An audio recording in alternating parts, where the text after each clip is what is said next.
Hi everybody, thanks for watching my video. For those of you who are subscribers, you know who I am and you know what this is.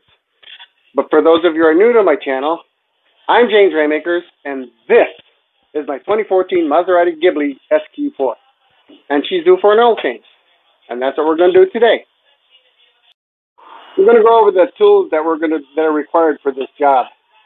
This is a 27 millimeter socket for the oil filter cap. This is a 10 millimeter Torx nut. This is for the Torx nut. This is for the drain plug on the oil pan. This we need to use to take off the air filter cover. This is a T30 Torx bit for the undercarriage engine guard, as well as a 10 millimeter socket and a Phillips screwdriver, which I'm going to use this here for. Materials, well, for the drain plug, to put the drain plug back on, if you have one, you can use the torque wrench. The torque for the drain plug is going to be about, my guess is 20 foot-pounds. That's a safe torque for an aluminum oil pan. The materials that you're going to need platinum, Pennzoil Platinum Euro full synthetic 5W40 engine oil. I got mine at the Chrysler dealership. They carry it. This is hard to find. I can't find it at Napa. Can't find it at AutoZone. This is an oil filter with a new oil filter cap.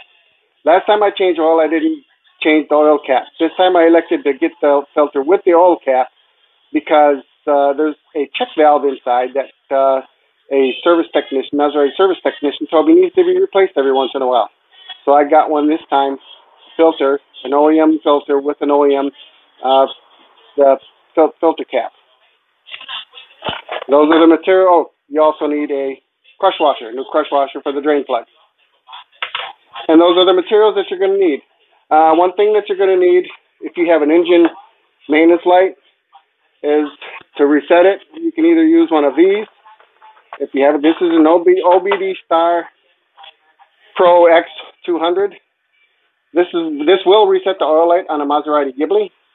I think there's one or two others. I don't know what they are. But if you don't have one of these, then you can go to the dealership and find out how much they charge just to reset the oil light, the oil wrench. This cost me $199. I checked the prices and they're still $199. A few other things you will need. You will need a low-profile floor jack to jack your car up. And I'm going to put the car on these ramps here. And I want to put bricks underneath the ramp to give myself a little more clearance underneath the car. Last time it was kind of tight, even with the car sitting on these ramps. So I'm going to try to give myself a couple more inches of clearance by putting bricks underneath the 2-inch bricks underneath the ramps. On these cars, there's 4 jack points, one behind each front wheel and one in front of each rear wheel. These are the only places that you can jack the car up because the car has a cover under. It's got panels underneath for aerodynamics, I guess. I don't know. Protective covers, they call them. So you got to position the jack underneath. Hard to find. There it is.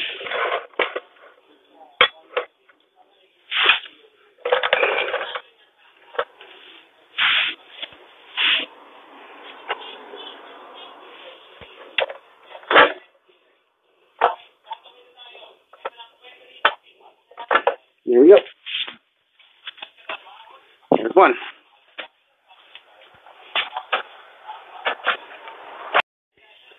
Okay, you'll see what I did here is I used 2x4 and some bricks and put the 2x4 on top of the bricks, which gave me a lot of room underneath to work with the ramp sitting on top of that. Plus I used my jack, lift it up just a little bit, and it's also good if something happens, the jacks will also support it, extra safety. One other thing you're going to need is a good supply of rags. first step to pull the oil cap off, oil filler cap, and put that somewhere safe.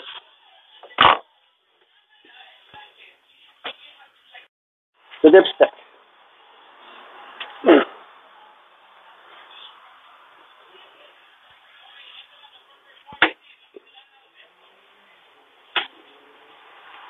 We put it someplace safe.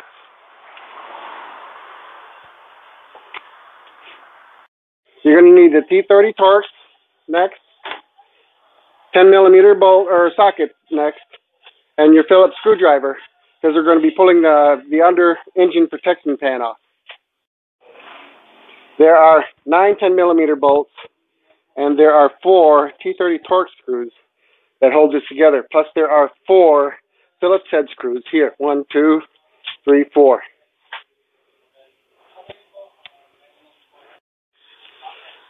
Now you're going to need your 10 millimeter Torx bolt or Torx bit here, and a breaker bar. If you've got a longer one, that's fine. I have to use a short teeter bar to overcome the torque on it, break it.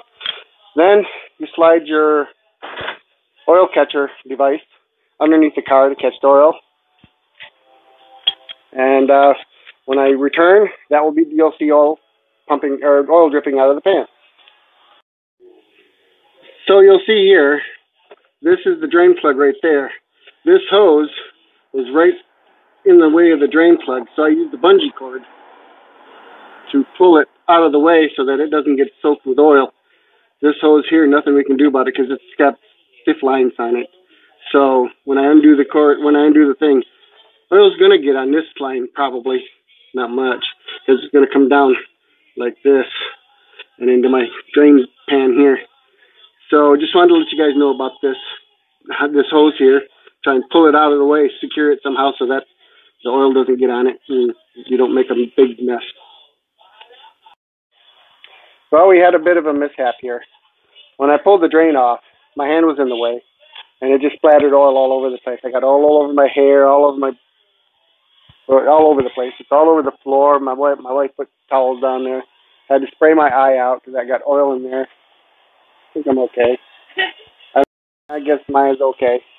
There wasn't anything noticeable on the it says a magnet on it. There wasn't anything noticeable. I didn't notice any metal shavings or anything on the drain plug, so I've cleaned it off already. This is the old crush washer. It can be tossed away. So now we're going to go to the next step. Okay, I got most of the oil cleaned up. Got the cap back on, put the new crush washer on. I torqued it. I figured when I torqued it to 20 foot-pounds, I changed it to 25 foot-pounds because didn't seem 20 foot-pounds was enough. Barely even put any pressure on the crush washer. So I changed it to 25 foot-pounds and put 25 foot-pounds. That seemed to be okay. So it torqued to 25 foot-pounds. So next step is to get the filter off. Okay, before we can start, we have to take the air filter out. So you undo this clip so you can pull this hose out of the way. And we have these clips on the air filter. There's 3 of them. One here, one there, and one in the back. Put this aside.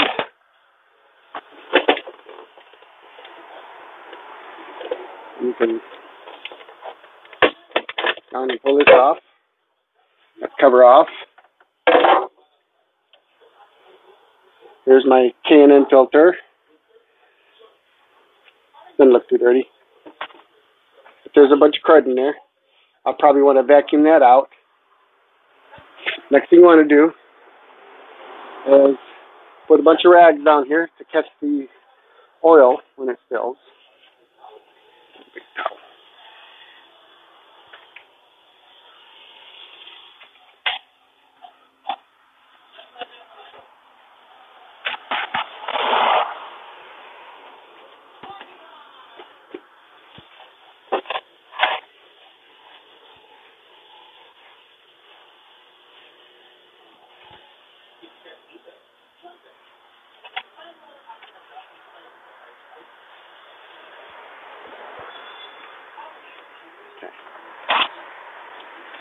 Then you take your 27 millimeter socket here.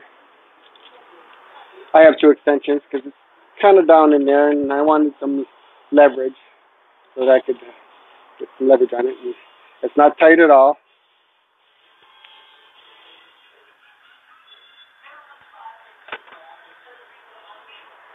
So.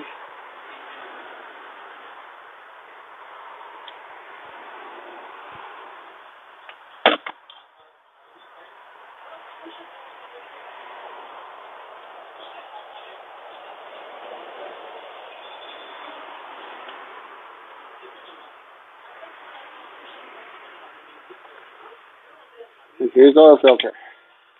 Boy, that doesn't look good at all. That looks dirty. That looks very dirty.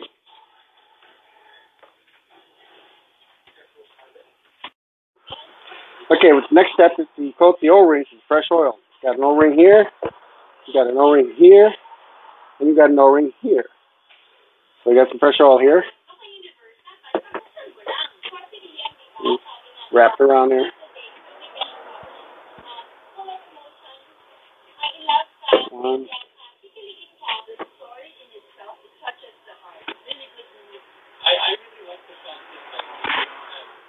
Two. Covered off.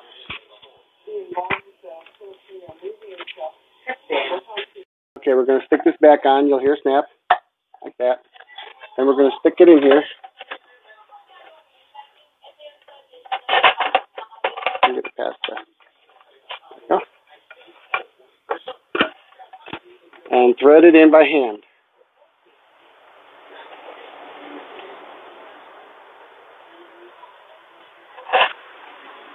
There we go.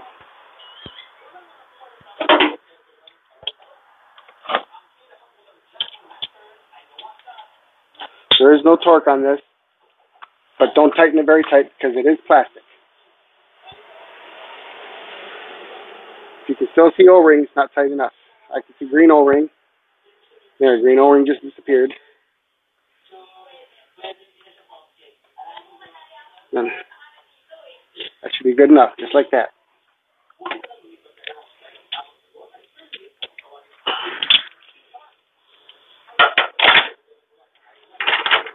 Then what you're going to want to do is you're going to want to get a flashlight and inspect the area, make sure that it is on right.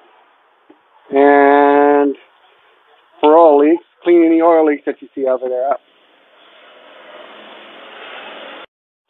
Okay, I've got the filter back in, and I don't see any oil spilling, no oil spillage. And while I'm here, I just do a inspection of everything else here. Serpentine belts look good. A little dusty, but other than that, I don't see any oil or any signs of any leaks.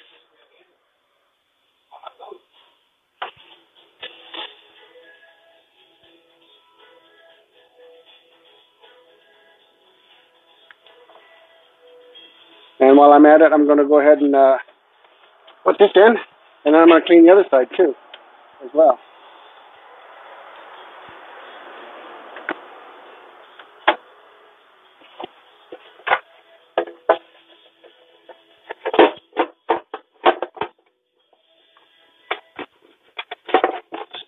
These are very hard to get in.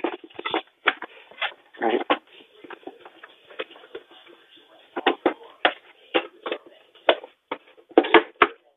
On there.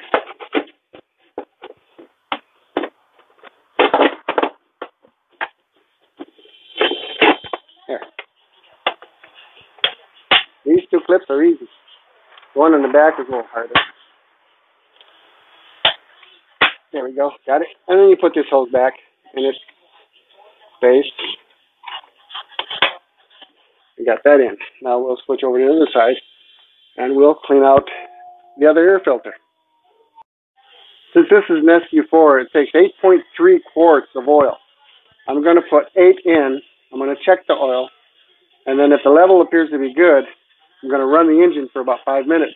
Turn the engine off. Give it 5 minutes for all the oil to drain down in.